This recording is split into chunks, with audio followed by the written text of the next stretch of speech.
Que tus palabras sean mis palabras. Háblame, Señor, directo al corazón. Hola mis hermanos, te habla tu hermano y amigo Dreni del Rosario. En esta sección, un solo evangelio, vamos a leer el evangelio que corresponde al día de hoy, 9 de noviembre. Y está tomado del evangelista San Juan, capítulo 2, versículo del 13 al 22. Y toda palabra viva de Dios la leemos en el nombre del Padre, del Hijo y del Espíritu Santo. Amén. Se acercaba la Pascua de los judíos y Jesús subió a Jerusalén. Y encontró en el templo los vendedores de bueyes, ovejas y palomas, y a los cambistas en sus puestos. Entonces hizo un látigo con cuerdas, echó a todos fuera del templo con las ovejas y los bueyes, desparramó el dinero de los cambistas y les volcó las mesas. Y dijo a los vendedores de palomas: quitad esto de aquí. No convirtáis la casa de mi padre en un mercado. Sus discípulos se acordaron de que estaba escrito: el celo por tu casa me devorará. Los judíos entonces le dijeron: ¿qué signo puedes darnos que justifique que puedes obrar así? Jesús les respondió: destruid este santuario y en 3 días lo levantaré. Los judíos le contestaron: 46 años se ha tardado en construir este santuario, y tú lo vas a levantar en 3 días. Pero él hablaba del santuario de su cuerpo. Cuando fue levantado de entre los muertos, se acordaron sus discípulos de esto que había dicho, y creyeron en la Escritura y en las palabras que había pronunciado Jesús. Palabra del Señor.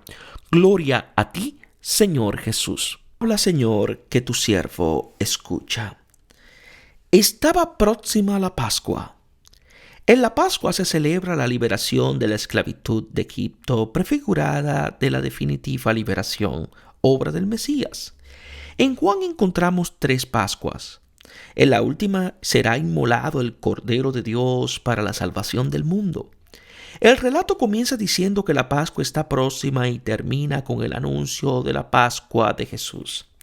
En los primeros tiempos de Israel, la Pascua se celebraba en familia.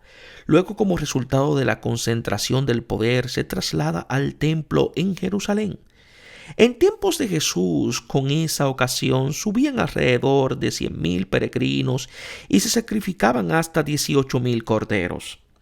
De los judíos, en el Antiguo Testamento la Pascua es del Señor, pero aquí es de los judíos. Para Juan, ellos son los jefes religiosos que controlan y oprimen al pueblo, los malos pastores que explotan el rebaño. Encontró en el templo. El Señor ha entrado en su templo. ¿Quién soportará el día de su venida? ¿Quién resistirá su aparición? Porque Él es como fuego de fundidor, como lejía de lavandero. Se sentará para fundir y purificar.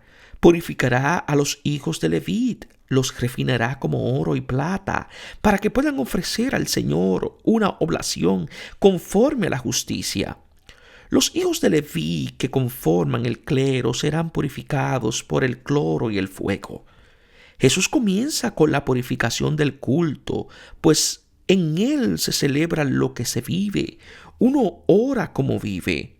Los cultos religiosos o laicos, estos últimos son más groseros y rudos, como que con su producto de la arbitrariedad de los poderosos son los espectáculos en los que uno identifica el mundo de sus deseos que vendían. El templo, lugar del encuentro con Dios, se convierte fácilmente en un mercado.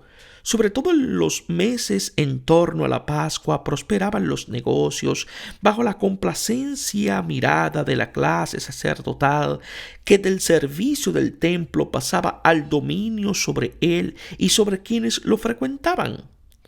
Toda realidad buena se pervierte y corrompe cuando se utiliza como instrumento de poder.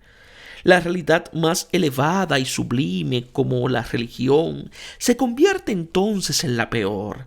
Así es toda respuesta falsa a una pregunta verdadera. Bueyes, Ovejas y palomas son los animales destinados al sacrificio. La observancia, que no es de menospreciar, se repetirá inmediatamente después. Cambistas: los peregrinos que acudían de todas partes, incluso de la diáspora, llevaban monedas impuras con efigies y divinidades extranjeras, por lo que debían cambiarse por monedas puras, acuñadas por el propio templo. En cambio, es desde siempre fuente de lucro, toda vez que la ganancia no proviene del trabajo, sino del cambio. Pero además el cambio es virtual, mientras que la ganancia es real. Si en aquella época el templo de Jerusalén era también el banco central de Palestina, en nuestro tiempo los bancos son el templo en el que se sacrifica el mundo entero. Si entonces el templo había degenerado en mercado, hoy sin ningún reato el mercado se convierte en templo. No es sino pensar que ya una decena de años antes del año 2001, por la bolsa, convertida desde entonces en la City, el centro de la ciudad, circulaba en 3 días casi el equivalente de los bienes mundiales negociados en un año, haciendo un azote de cuerdas. Jesús viene a destruir este sistema de opresión, pero tendrá que pagarlo al precio de la destrucción del templo. El azote de cuerdas alude a los dolores del tiempo mesiánico, cuando el Mesías venga a arrancar de raíz y para siempre el mal. El Señor entra en su templo para purificarlo. El gesto de Jesús es símbolo del juicio de Dios sobre el pecado del mundo. El Cordero manso despierta la ira del mal que tendrá que cargar sobre sí. Expulsó a todos del templo, junto con sus ovejas y bueyes. Oveja en griego es término neutro, en tanto que todos pertenece al género masculino. El claro propósito del evangelista es aludir al pueblo, el rebaño sometido a los falsos pastores. Jesús es el buen pastor que lo conduce fuera del recinto del templo, donde se explota y maltrata, para llevarlos a los pastos de la vida. El pueblo acude al templo para ser derribado, inmolado y destruido. Jesús ha venido a liberarlo, revelando un Dios que, en lugar de exigir la vida del hombre, ofrece por él su vida. Esparció las monedas. Mientras que el pueblo es forzado a salir del recinto, las monedas son esparcidas en el templo que había sido invadido por ellas. Es el Dios efectivo que en su interior se adora, a quienes vendían palomas. El improperio se dirige solo a ellos. La paloma era utilizada sobre todo por los pobres, para los holocaustos propiciatorios y para los sacrificios y purificaciones y de expiación. La llegada del Cordero de Dios inmolado para la salvación del mundo pone fin a todo otro sacrificio. La propiciación, la purificación y la expiación provienen de otra paloma, la del Espíritu que se posa sobre el Hijo. Jesús realiza en plenitud lo que el culto y el templo significan, purificando primero que todo el templo mismo para que no siga estando en contradicción con aquello de lo que es signo. Por otra parte, la paloma es símbolo de Israel y los vendedores son los jefes del pueblo que lo venden. La casa de mi Padre. Jesús llama al templo la casa de mi Padre. Se referirá luego a este como santuario, que designa al lugar más íntimo, el lugar de Él, santos de los santos, a quien nadie tiene acceso, excepto una vez al año el sumo sacerdote. Por fin Jesús identificará el santuario con su cuerpo. Jesús llama a Dios mi Padre, proclamándose entonces como su Hijo. Los oyentes bien pudieron entender Hijo de Dios como atributo del Mesías, mientras que para el lector es claro el significado de Hijo unigénito, la palabra dirigida a Dios desde la eternidad, que es Dios mismo. un mercader. La casa de mi padre ha quedado convertida en un establecimiento mercantil. De ella se han apoderado los mercaderes cuyo Dios, el dinero, domina el templo. En la casa del Padre debería reinar la fraternidad, pero siempre se ha intentado, y no pocas veces con exitosos resultados, emplear el nombre de Dios como aval de la codicia de quien oprime a sus hermanos. Tan solo en años relativamente recientes se ha logrado hacerlo sin necesidad de desacomodar ni incomodar a Dios, pero Él no tolera crimen y solemnidad. El templo puede llegar a convertirse en mercado también en sentido figurado. Todas las religiones sienten la tentación de reducir la relación con Dios a términos de intercambio y negocio. La oración, las buenas obras y los sacrificios sirven para granjearse sus favores. El templo se convierte así en un lugar de compra-venta con Dios. La multiplicación de las devociones sirve para ajustar la suma completa de la que solo el religioso es capaz. Pero si Dios es amor, todo aquel que pretenda pagarle va contra su misma naturaleza y lo trata como a una prostituta. Cuando los profetas hablan de la prostitución en el templo, se refieren a ese culto tan piadoso como ofensivo para Dios. Su templo no debe reducirse ni a un encubridor de iniquidad, ni a un talismán de salvación. Cuando llegue el Mesías ya no habrá ningún mercado en el templo, ni de bienes espirituales ni de bienes materiales.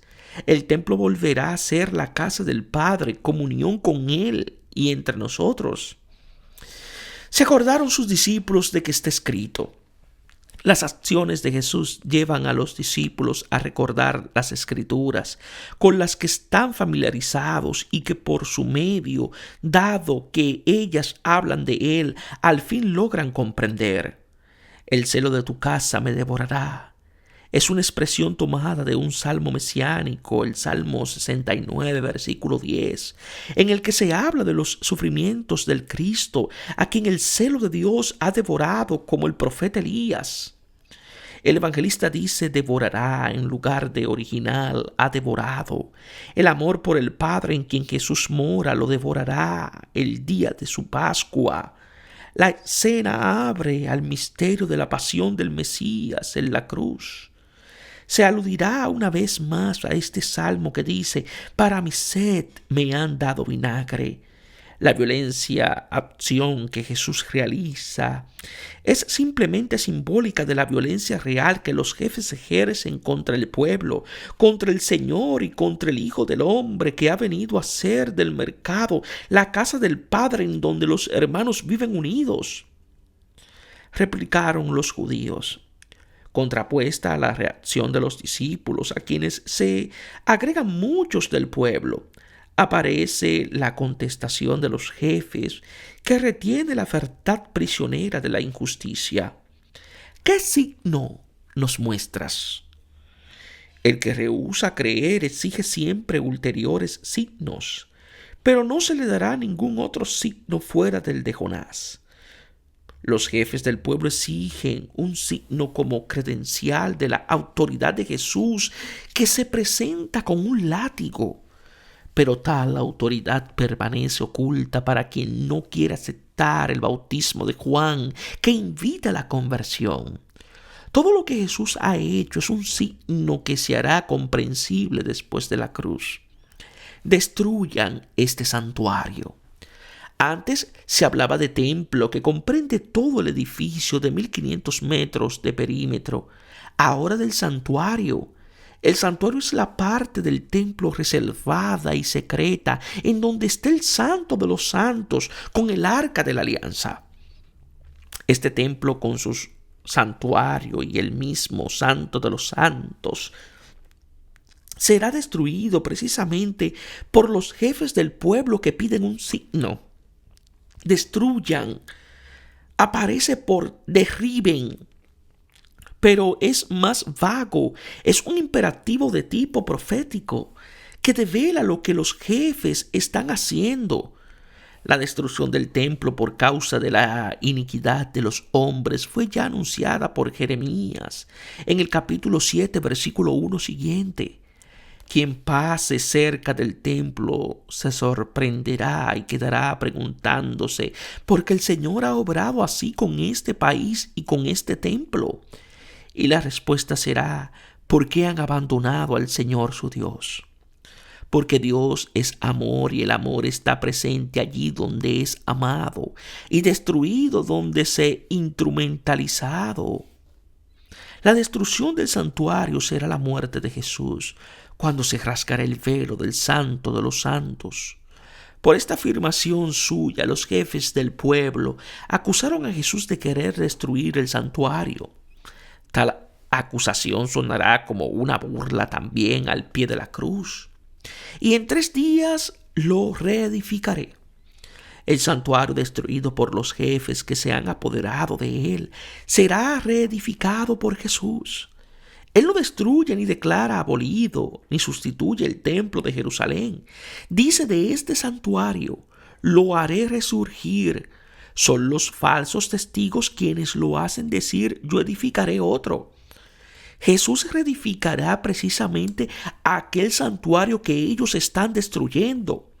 Se subraya así la unidad entre la antigua y la nueva alianza. La segunda se realiza la anterior. Al igual que el vino delicioso proviene del agua, el nuevo santuario viene del antiguo. Con estas palabras Jesús responde a la petición de un signo. Este será ofrecido en su Pascua. Los 3 días aluden al día de la resurrección de aquel a quien han entregado 46 años. A menos que esta cifra sea simbólica o se refiere a la reconstrucción del templo después del exilio, se habla de la suntuosa construcción iniciada por Herodes hacia el año 20 a.C., que prosiguió luego con la obra de su decoración. Aquí se dice que ya había transcurrido 46 años, por tanto nos hallamos ya hacia el año 28 después de Cristo. La obra quedará concluida en el año 64 después de Cristo, 6 años antes de su destrucción por obra de los romanos. Él hablaba del santuario y de su cuerpo. Es una observación del evangelista para el lector. El cuerpo de Jesús, palabra hecha carne, es la tienda de Dios entre los hombres, morada del Espíritu, gloria del Dios invisible. De él brotarán el Espíritu y el agua de vida. El Hijo del Hombre es el cielo abierto sobre la tierra. La carne del Cordero enviado por Dios es el nuevo santuario. En él se realiza toda propiciación, purificación y expiación, y estamos en comunión con Dios. Cuando permanecemos en él, nos sabemos en la casa del Padre, hijos en el Hijo, cuando resucitó de los muertos. La palabra del Señor nunca se comprenderá en el momento en que se dice, sino cuando se cumple. Por más que no se la entienda, nunca es inútil.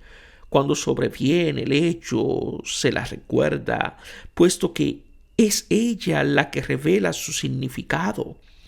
Dios dirige la historia con su palabra, que no queda sin efecto, y se cumple siempre a su tiempo. Sus discípulos se acordaron.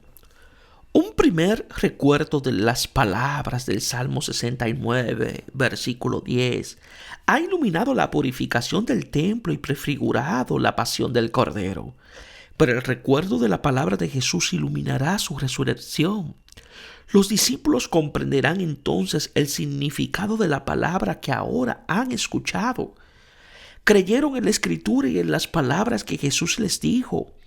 El evento de la resurrección preanunciado por Jesús será el cumplimiento del designio de Dios del que la Escritura habla. Aquí la palabra de Jesús se pone en el mismo plano de la Escritura, porque Él es la palabra encarnada. También las palabras de la Escritura se entienden por lo que acontece en su carne, que pasa de la muerte a la vida, realizando todas las promesas de Dios.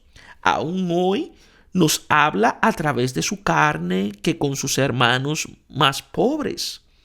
Existe siempre el peligro de hacer de su palabra un fetiche del pasado, sin que se caiga en la cuenta de que nos habla ahora. Este distinto modo de concebir la palabra hace la diferencia entre los escribas y los profetas. Que Dios os bendiga en sabiduría y en santidad.